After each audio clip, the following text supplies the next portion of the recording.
Evening, everyone. Evening. Please be seated. Welcome to another Peaceful Solution Character Education Teacher Certification course. I'm glad to see everybody here this evening. Of course, if you're joining us here online, although I can't see you, I'm glad that you are here as well.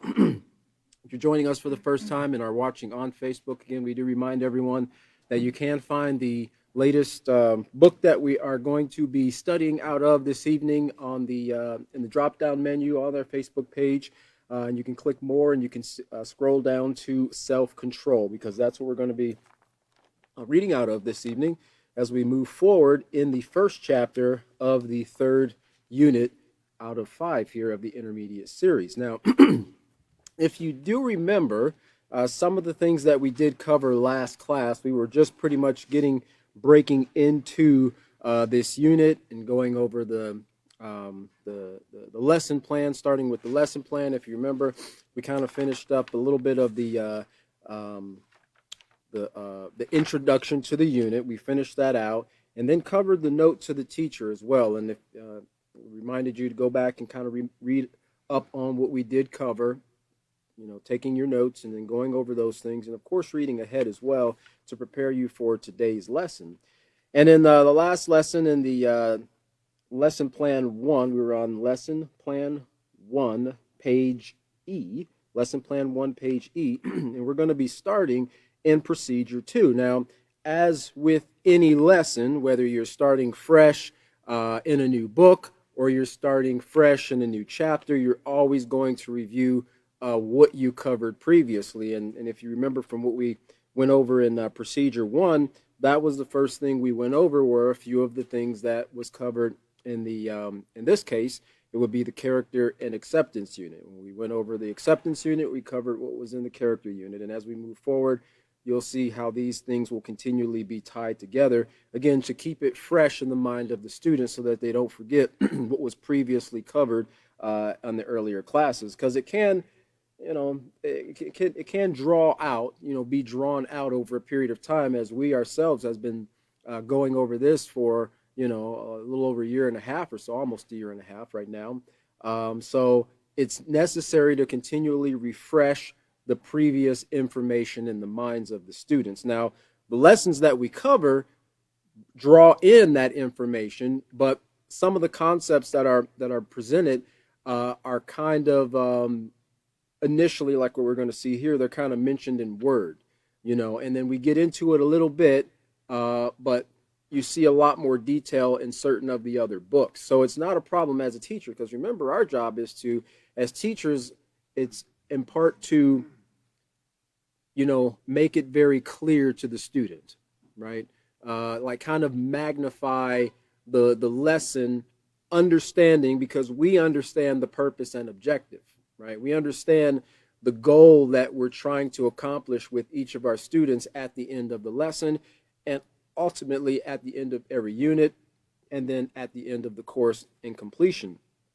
So we have to keep these things in our mind as we're looking, moving forward in the lesson, because it can be easy to kind of get a little bit distracted by one particular thing when you're not focusing on the end goal. Right? And that's why it's necessary to occasionally go back, review information, and it might seem like you're being repetitive and redundant, but don't worry about that, because the mind typically forgets, right? Our minds can easily forget information, and sometimes it's just a matter of going back and rehearsing things and bringing it to light, which helps us to better understand the concepts or the lessons, or what's being taught at that time or on that day, wherever we might be. So let's look at procedure number 2, because this is where we're going to be picking up today in this class. And again, we're on lesson plan 1, page E. And then it says here, introduce students to this new unit of the Peaceful Solution Character Education program called self-control. Explain that they will learn what self-control is and why it is important. They will also learn that controlling their thoughts is an important part of practicing self-control. Okay, and controlling their thoughts is an important part of practicing self-control. Now, while we're here, I'd like to interject Well, no, we'll go ahead. We'll finish this up real quick. Yeah. Let's look at the next paragraph. Instruct students to turn to page 3 and read the introduction, followed by the question, which is in quotations here, question of the day. That's under a headline or a topic that we're going to be covering in the lesson. And that's found on page 4. Emphasize to students that self-control is based on moral principles that will help them conduct themselves properly.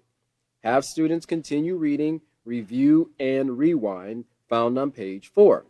Stress to students that everyone in society needs to practice self-control in order to live peacefully together. And explain that crime is only one example of a lack of self-control. And it's just one example because there's many examples that are displayed within our society that show a lack of self-control. Now, a lot of things that take place within society, they kind of fall under that category of some type of crime. You know, if you read the headlines or watch the news, you'll see that such and such is being tried on, embezzlement charges or, colluding with terrorists or this or that, and so, there's many things that take place that fall within the category of crime, but not all things, fall underneath that category, as we're going to see as we move forward in this lesson. And then lastly, sir, the last sentence says, allow students time to discuss other ways that lack of self-control affects society. Okay, allow students time to discuss other ways that a lack of self-control affects society. All right, so let's now if you go back here to page lesson plan 1, page E, you see here the first thing is to instruct students to turn to page 3. All right, but of course we have page 1, which gives us the note to the student. Okay, we don't want to skip over that note to the student because it is very important.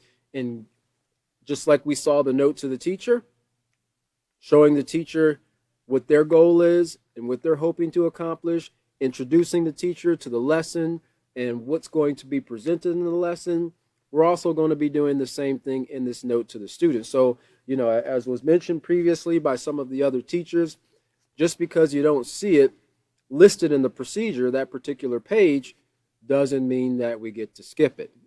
All these things are building blocks, one thing to another, to gently lead the student to building a positive character. So, before we go to page 3, let's turn to page 1. And we will be reading under the note to the student. So it starts off, have you ever been told that you could do whatever you wanted to do, even if it meant hurting yourselves, others, or property?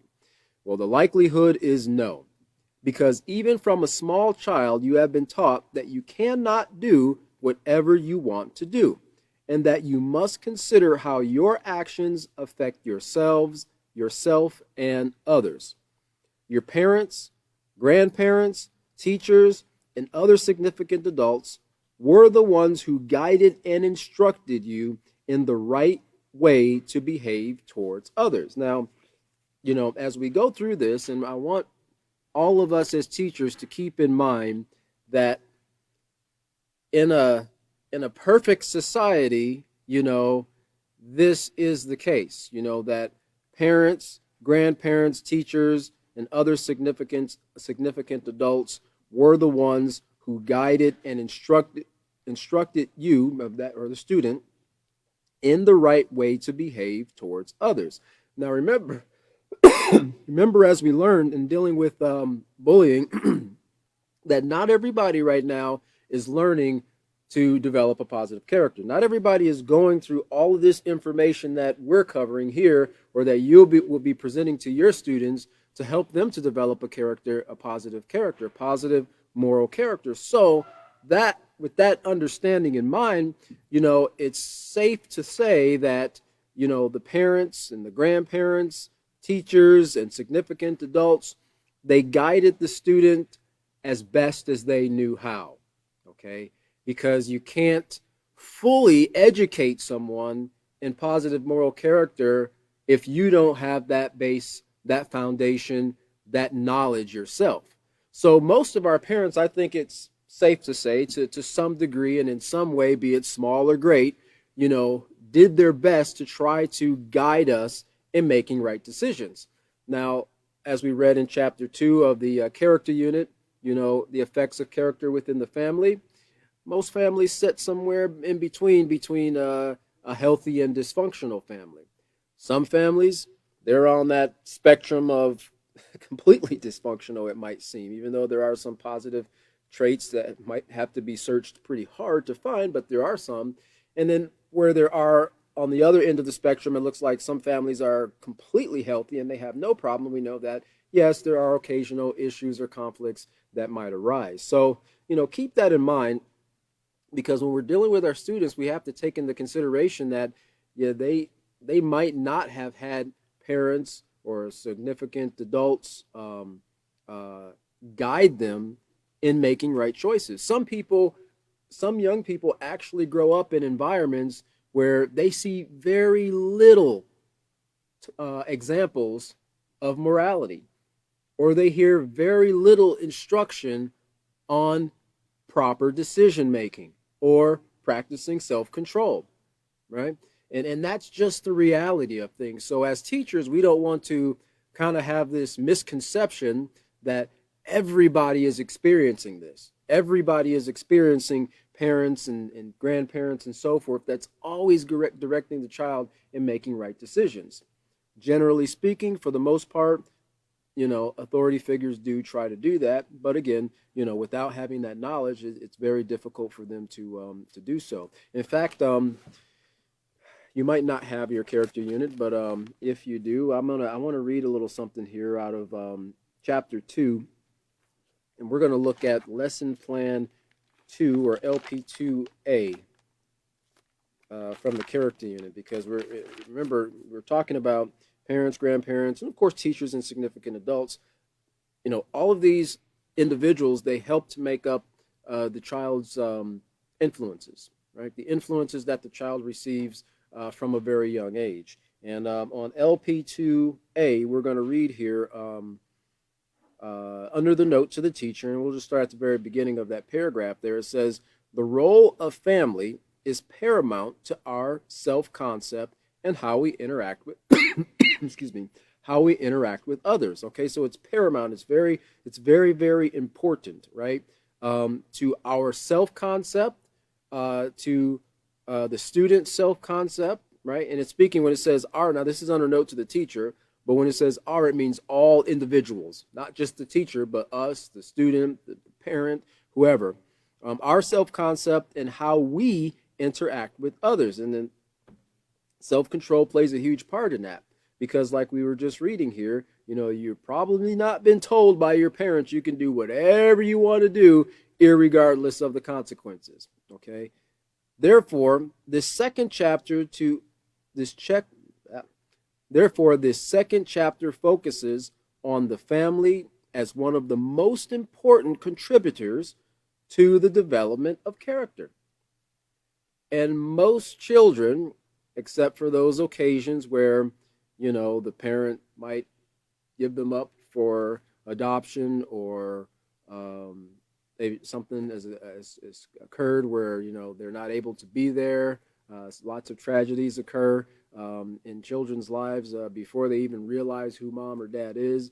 But irregardless of who it is, that child, whatever environment that child grows up in, that structure, for the most part, is placed there, whether it's a guardian or, older sibling, another family member, or they're maybe put into, foster care. That becomes their family. Okay. And so that family unit there is one of the most important contributors to the development of character. All right.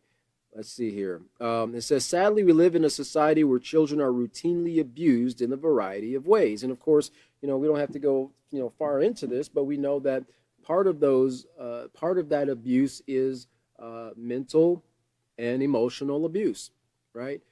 Part of the abuse is also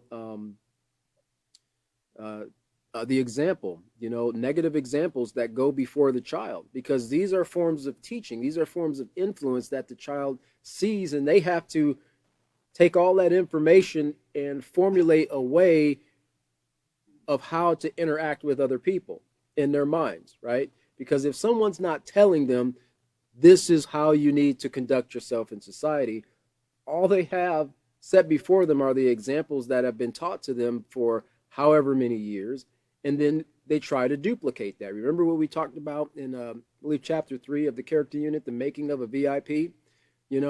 Value, imitate, and practice, right? Well, these things that they see become the very things, these examples that they see become the examples that they value, because that's what they see, right? So they imitate those things and they practice them, and as a result, they take on those same negative characteristics. Well, our goal is to change it, but first we have to educate them to help them to understand the difference between what's positive and negative. Let's see here. Did I want to read something else? Let's look to page 4. Well, you don't have to look to page 4. I'll turn to page 4. I'll do it for you. This is talking about what we just mentioned a little bit here about family values and so forth. And this is character. Everyone has it, but where does it come from? And in the second sentence here of this first paragraph on page 4 in the character unit, chapter 1, it says, in fact, our character is an integral part of who we are.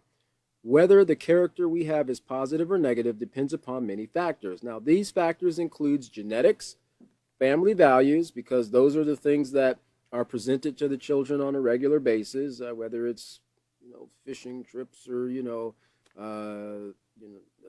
building or whatever the case might be. It can be negative things as well. Those things are placed within the mind of the child because that is a part of what we're going to see here next.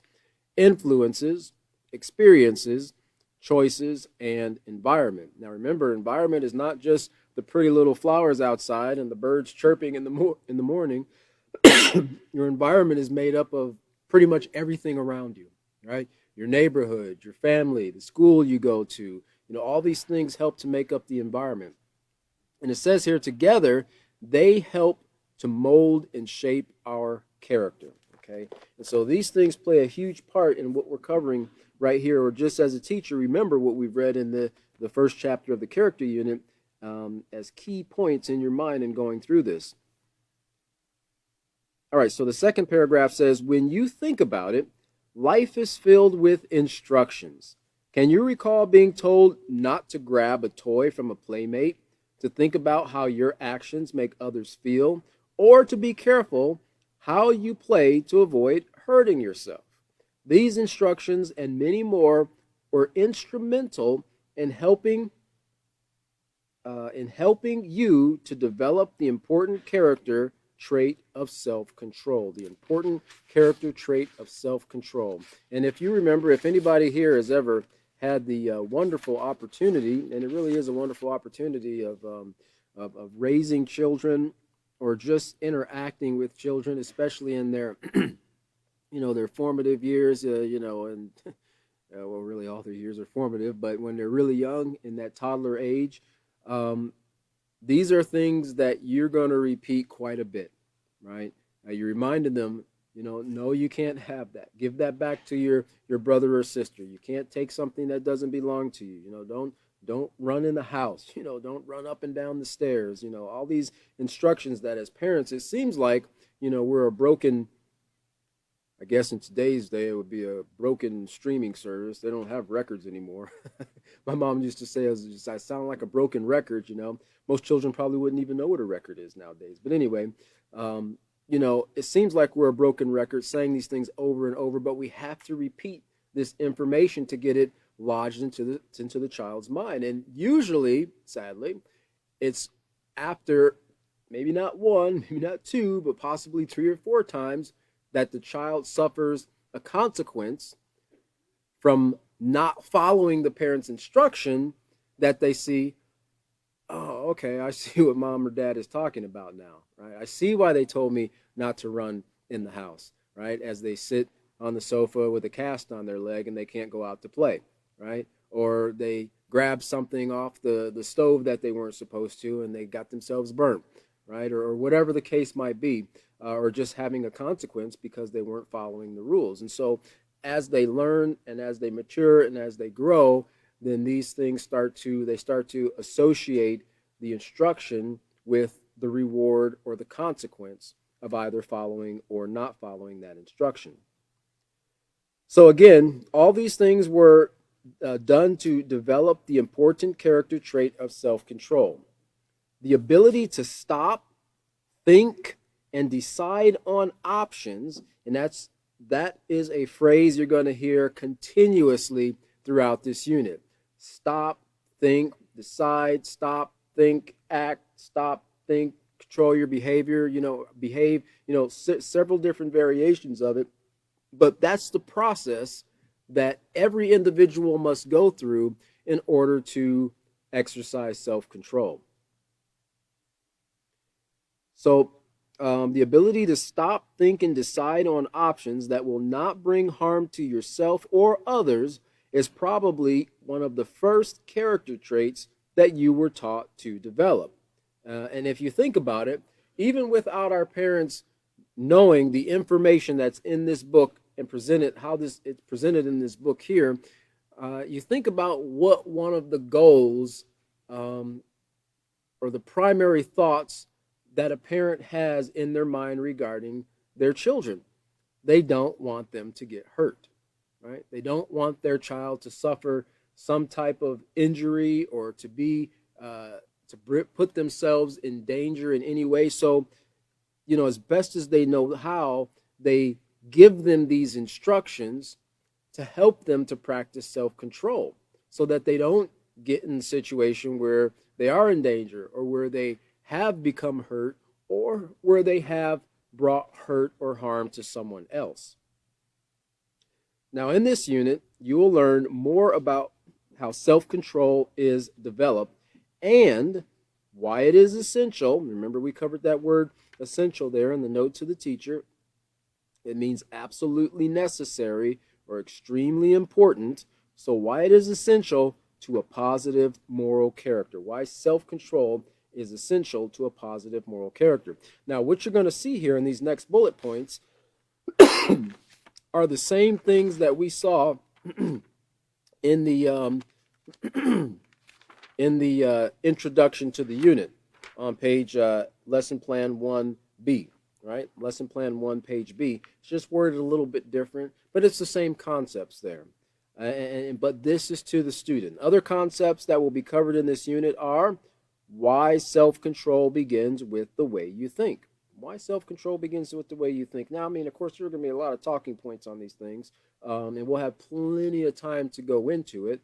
But, from the character unit, chapter 4, page 79 and 80, we got into at the very onset of this about controlling your thoughts and watching your thoughts, and that kind of got the seed planted in the mind of the student to understand the importance. They were being led up to and taught about self-control in that chapter there, but now we're going to really hit on it and to show why it's important to control the way you think, and that self-control begins with the way you think.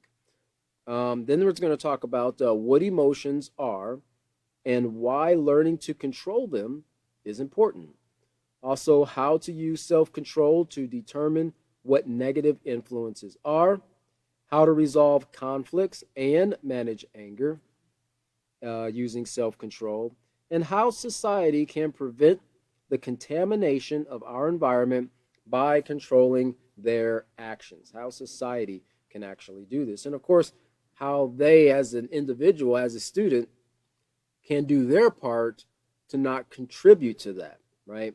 Even though a student might go, oh, this is too big, the world's just way too large to make an impact. What can I do to make a positive impact in society? Well, one thing that they can do is not do anything to contribute to the degradation of society, to the bringing down of the environment. That's a start.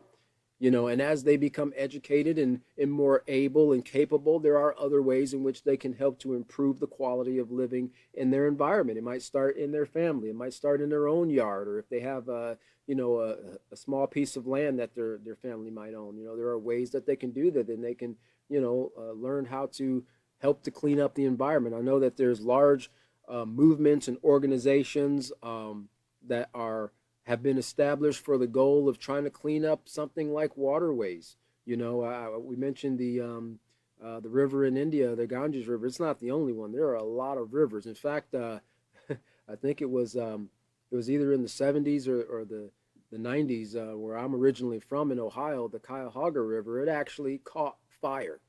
The river caught fire, right? Because of all the contamination and the oil and things like that were being dumped into the river, because the Great Lakes, they all kind of flow into each other, and then they eventually flow out and lead to the Atlantic. So it's a continuous source of water, and all those waterways lead to the lake and so forth. But imagine looking at a river on fire. The very thing that's supposed to put out fire is on fire. Think about how contaminated that it would have to be in order for something like that to occur. Did it get like that on its own? No, it didn't get like that on its own. It got like that because of the decisions of others and what they did to not show respect or practice self-control in how they handled whatever it was, their chemicals, their business. And I know accidents occur sometimes, but what occurred at that time period was not an accident. It was a buildup of people disrespecting or not showing regard and respect to a very important water source. And that occurs in many places throughout the world. You think about the big plastic island, right?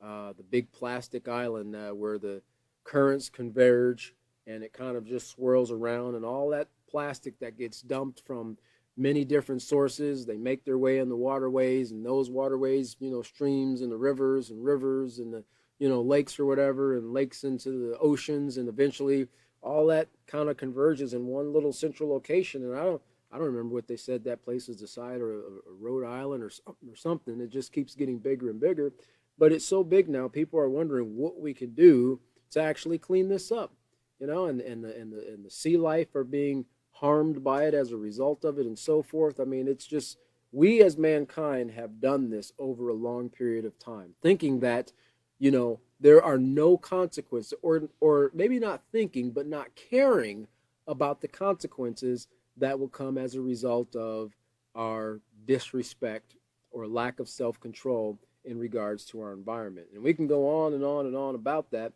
but that's not the goal in this particular lesson that we're covering this evening. Now let's look at that last paragraph there. It says, now that you are maturing, it is up to you to learn to develop and practice self-control without direct supervision. And if you look here at, I think we covered this before, but I just wanted to remind you what the definition of this word here, mature, is. It's having reached the most advanced stage in a process, and that's mature, right? When something has matured, it's reached the most advanced stage in a process. These children are maturing, which means they're in the process of reaching that advanced stage, right? And it takes many, many, many years, like they say about wine, right? When you first make wine, okay, it might taste okay. But, it's when you let that wine mature and age, right? And let the enzymes, the fermentation process do what it needs to do to kind of build that flavor. And they'll sometimes put wine in certain woods, oaks and things like that, maple, and they'll let them age and mature for very, very long periods of time. Same thing with certain financial things like bonds and certain other things that, when you buy them, they have very little value, but over a period of time, they'll reach their maturity, their full value. Well, it's the same thing with what we're talking about here. And in this case, it is the building of a positive character, okay? And it's not an overnight thing, but as they mature, or now that they are maturing, in other words, they're getting to the age or gotten to the age of accountability where they can think and they can reason, they consider, they can hear the instructions, they can understand the instructions, and then they can make decisions that help them in carrying out the things that they've been told to do. It is up to them or the student, up to you, to learn to develop and practice self control without direct supervision from adults. Let's face it, you are growing up and becoming more independent. Therefore, it is up to you to be responsible. You see another word there, a positive character trait, for the choices you make, how you behave, and how you treat others. Developing self control and learning to make choices that are both positive and moral will enable you to lead a life of success, satisfaction, and peace. All right, success, satisfaction, and peace. So now, as we covered in the number procedure 2 there, let's look to page 3. As we get into the introduction of the unit, chapter 1, self-control starts with you. And if you look at the very top there in that block, it says the only person you can control is yourself. Do it to the very best of your ability, the peaceful solution. And we have to remind the students this. We have to remind them, even when they come back with a response, maybe during time of correction or something, they made me. We're going to find out, where that statement is and how true or untrue it is. They made me, he made me, she made me do this or do that, right? They're going to find they're in control of themselves. They are in control of how they think, how they feel, and how they act. So it says here under the introduction, how you think about yourself and others, how you think about yourself and others, how you handle your emotions, and whether or not to study for your midterms all hinge upon your ability to practice self-control. In this unit of the Peaceful Solution Character Education Program, you will learn that self-control is one of the many traits that will help build positive character. It plays a major role in how we treat ourselves, interact, accomplish goals, and function within society. All right, and so, just think about that, that statement there. All these things hinge upon our ability to practice self-control. Well, in order to have the ability, remember, like we covered skills, and this is a part of what's being presented to the student, to give them the skills necessary, they have to be educated. Now, for the most part, I think it's safe to say everybody has the ability to practice self-control, but not everybody knows why they need to practice self-control, why it's important to control their thoughts, to consider what's going through their mind and how it's affecting their decision-making process, how it's making them feel, and so forth. Well, that's what they're going to be getting from this unit. Remember your purpose and objective. Let's look at the next paragraph there. It says, if you have ever witnessed a toddler having a tantrum, and I have several children, I have witnessed all of them having a tantrum, sometimes at the same time, regardless of their age, then you are aware of how a lack of self-control can be demonstrated. This toddler has not yet learned how to deal with, notice what we're looking at here, his feelings, all right? Because a lot of people act on feelings. And I said in the previous class, a lot of decisions are made based on emotion. Right? Now, I wasn't saying that decisions should be made based on emotion. I was letting you know what our current state of our society is, that a lot of people make decisions based on emotions, not facts, not logic, not thinking things out and considering what's the best, the safest, what's the most moral, or the moral way to go about handling a situation. It's, this is how I feel, so this is what I'm going to do, right? For the purpose of making me feel better. Sometimes it makes people feel great to retaliate. Sometimes it makes people feel great to embarrass somebody or to try to make that person feel the way that they felt. So this child has not yet learned how to deal with his feelings of disappointment and frustration. So he resorts to throwing himself on the floor, screaming, kicking, and crying. Now, it says here, as people mature and grow, they generally move past the stage of kicking and screaming.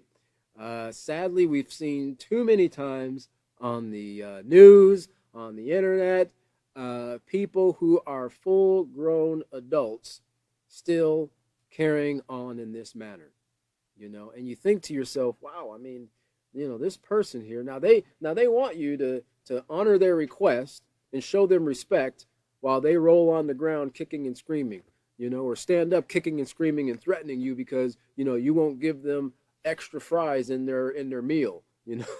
Usually it's the silliest things that you see that take place, and people, they absolutely, and they use the term, lose it.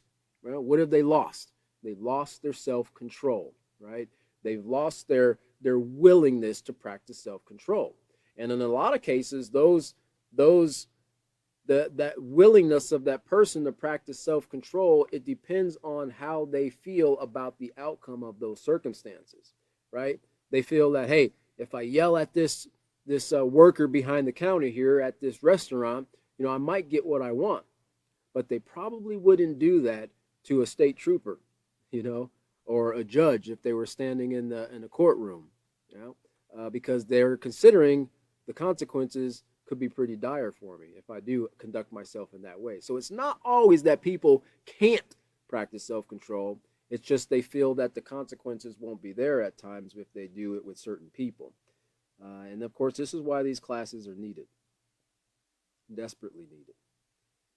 So they move past the stage of kicking and screaming if their needs are not met. However, unless people learn, now notice here, they have to learn, and this is the key thing that is covered in every class: education, education, education. Unless people learn how to control their thoughts and manage their feelings, they will display. Now notice here, it doesn't say they might display, they possibly can display. It says they will display a lack of self-control in many other ways. Now, I want to bring your mind to attention on regards to this, the definition here of this word control, because it says, however, unless people learn to control. Well, control means to direct the behavior of, and it refers to a person or an animal, but of course we're talking about us as individuals, right? We're not talking about controlling other people, because as we just read here, the only person you can control is yourself. So to direct the behavior of a person or animal to cause, that is the same thing, to cause to do what you want. Now, if a person does not want to display or exhibit positive characteristics, then they're not going to practice this. But if they don't know that they should be displaying or practicing patience, right? In this case, we'll just say patience, then they won't do it, okay? It says here, to have power over something. Well, in this case, the power we should have over are our thoughts, our feelings, and our actions. And remember, how you have power over something, you have knowledge, right? That knowledge gives you the ability to, when you have power, you're able to control it, right? You're able to control the outcome of that particular, in this case, behavioral trait, right? It can even be like when you look at using a tool, right? When you know how to use the tool properly. It was funny because today I was nailing up some paneling, and I have a coil nailer, and I don't do a lot of carpentry, but I bought the coil nailer to use to nail up these panels that I had, and I hadn't used it in maybe a month or two, and I brought the coil nailer out and I started nailing up some pieces, and I noticed that the thing kept jamming. I'm like, why in the world is this thing jam? It didn't jam before. So I'm taking it out and opening it up and looking at the nails and making sure they're okay and pulling out the jam and putting it back. And I did that like 6 times, right? And so I finally went on, online and found that particular coil nailer, and it says, why is this jamming? And it turns out I didn't have something even adjusted properly in the nailer. There's an adjustment where you can use, the nailer takes different size nails. And there's a way to adjust that little holder for the coil nailer to accommodate the particular nail size that you're using at that time. Well, as soon as I adjusted it, lo and behold, The nailer started working perfectly, not one jam after that. So I had to get the education on how to use the tool properly so that I could control it. I could control it properly in order to get it to do what I want it to do. Um, this is why education is important. This is why reading instructions are important. People think, well, I've been doing it for this long, all this time, because I had been using. I probably nailed 1,000 nails with that thing, and it didn't jam on me. But the whole time, I didn't have the thing adjusted properly. That's like saying I've been running stop signs for 3 years and I've never gotten an accident.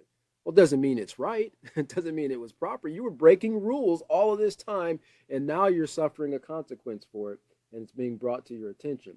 And lastly, under that word control, it means to direct the actions or function of something. Okay, kind of like that nailer there, but in this case, we're talking about our thoughts, feelings, and actions to cause something to act or function in a certain way.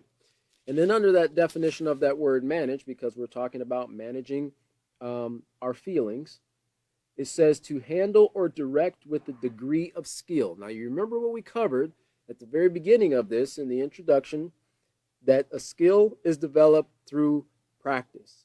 Practice, practice, practice. So in order to be able to manage our thoughts, our feelings, in this case it's talking about managing our feelings, because it's not suppressing them like I covered in the previous class. It's not getting rid of them, it's managing them. The emotions are necessary, we just need to manage them in an appropriate way. You have to develop this skill, and that skill comes about through practice. The second definition is to bring about or succeed in accomplishing, sometimes despite difficulty or hardship. Yeah, you know, the child, every one of us, we're going to be faced with having to maintain our character even in spite of hardship or difficulty. And that's where you're going to really see the strength of that person's self-control come into play. Okay?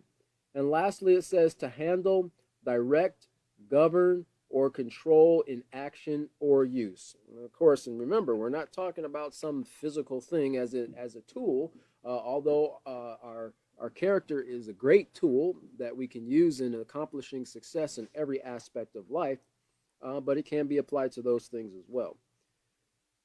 So it says here, for example, disrespect, violence, aggression, premarital sex, drug, and substance abuse are all ways in which individuals display a lack of self-control toward themselves and others. And of course, if you remember in the character unit in chapter 1, because this is worded in a different way here that we read in the first chapter, the first page, under a few sad facts of life, we see here that that how these things that we just read here, disrespect, violence, aggression, premarital sex, drugs, substance abuse, are all ways in which an individual display a lack of themselves, a lack of self-control towards themselves and others. Well, that comes back to these bad scenes that we covered in chapter 1 on page 1, right? Where it says in the under a few sad facts of life,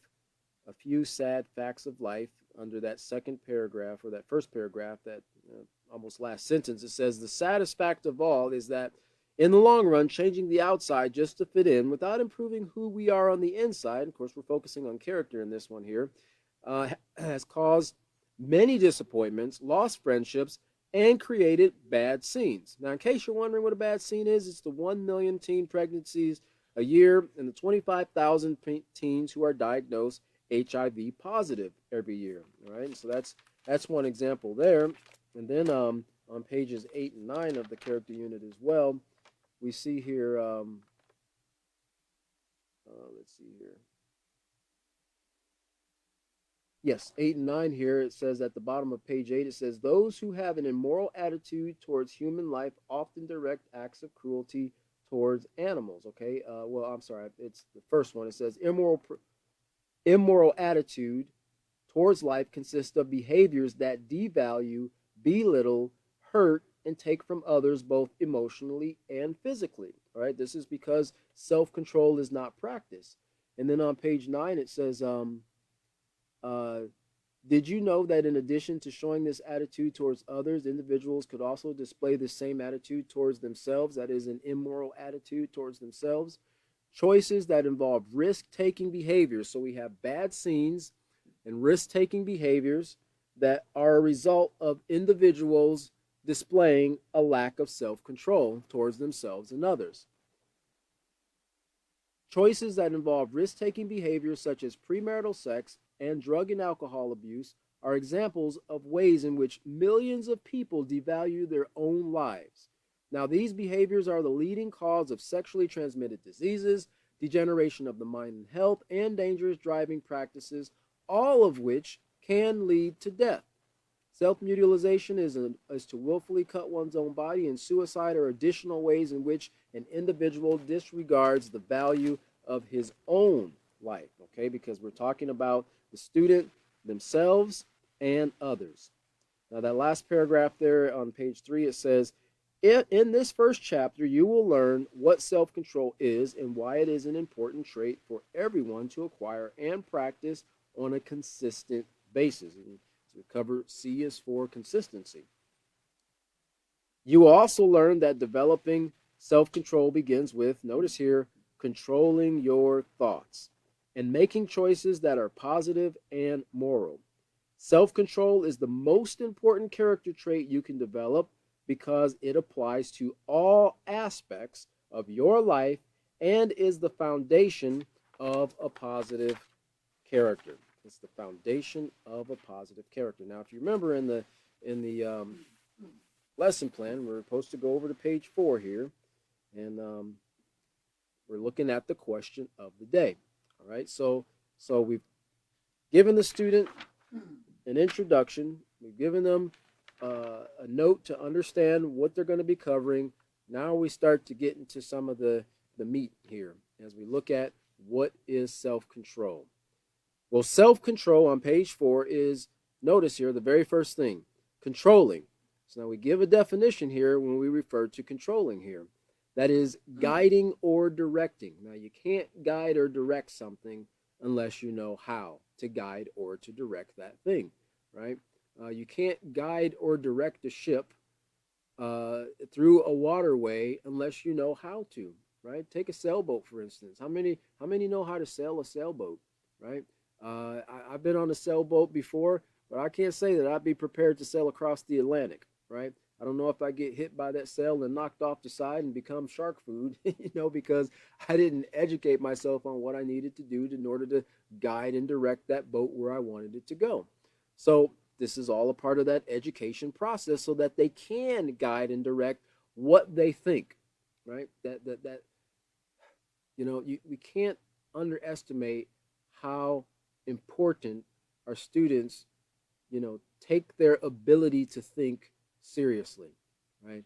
It can be very easy just to slough things off because a lot of people are mentally lazy, right? They don't want to put forth the effort to go through the thought process to figure something out. They would just rather, let me go find the answers here, and instead of putting forth the effort. Well, remember what we said in the last class about giving a man a fish, right? It's much better when you teach him the fish. And then he sees the value that comes from putting forth the effort to fish and how to catch certain fish and how to catch bigger fish and certain type of fish and certain times of the moon and when the tide is in and when the tide is out and little coves and nooks and crannies where you can find certain fish when it's warm and when it's cold. All these things go into fishing, right? But if you just hand them everything, then they won't see the value in that. So this is giving them the ability and the skill to guide and direct what they think because their thoughts are going to lead to how they feel. They're going to lead to feelings. And then the next point there is controlling what you feel because feelings lead to actions, right? And this process, irregardless of how quick it takes place, and irregardless of if we're conscientious of it or not, this is the same process for every action, whether that action is something that's done with our hand or whether that's something that's done with our mouth, right?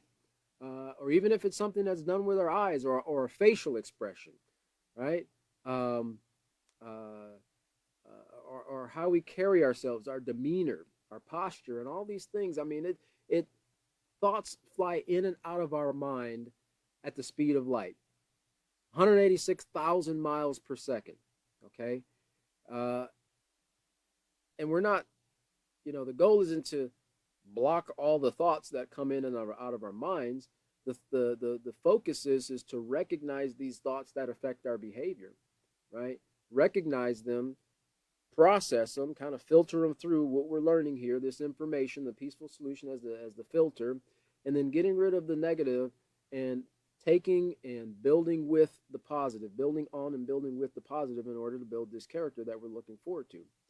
So controlling what you feel, because feelings lead to actions. And lastly, controlling how you behave. Why? Because decisions lead to actions which lead to either rewards or consequences. We can't get out of that, right?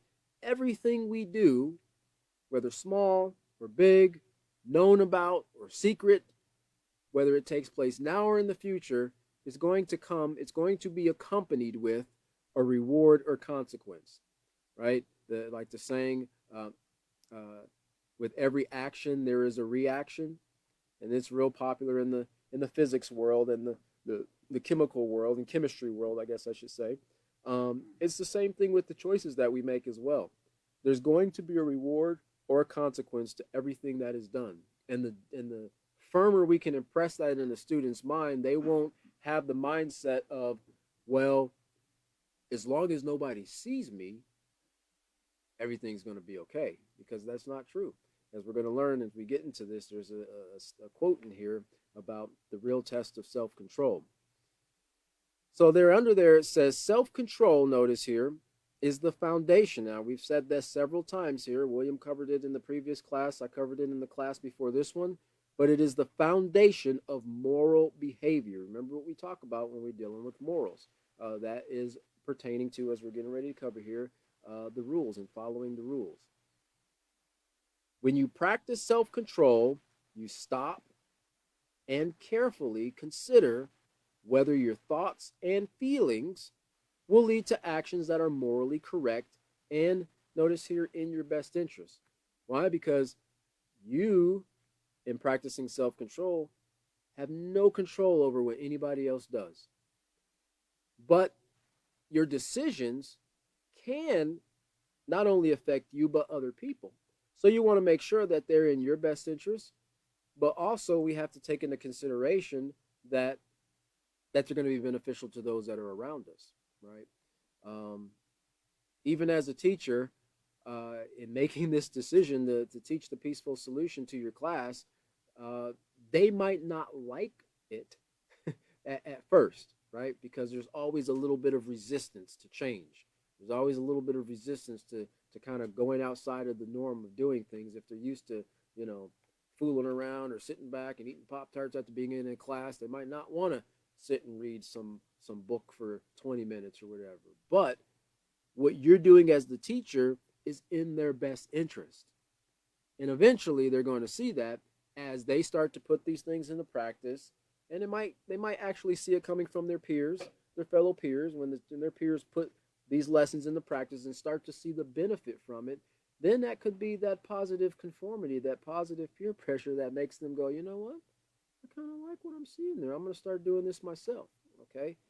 But what's being presented here with the peaceful solution, of course, it's in their best interest. So they have to make these decisions as well to make sure that they're morally correct and in their best interest. So let's look at review and rewind, or rewind, and review.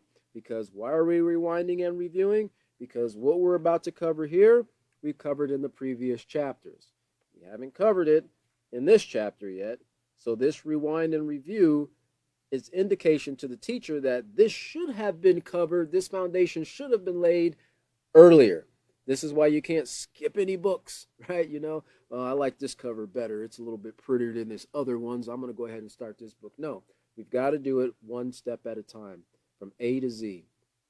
So learning to develop, here it says under rewind and review, learning to develop and practice self-control on a consistent basis and in all situations is a long-term process. Remember what we said in regards to that word mature or maturity or maturing, right? It takes a long time to get to that point where you're at the most advanced stage in the process.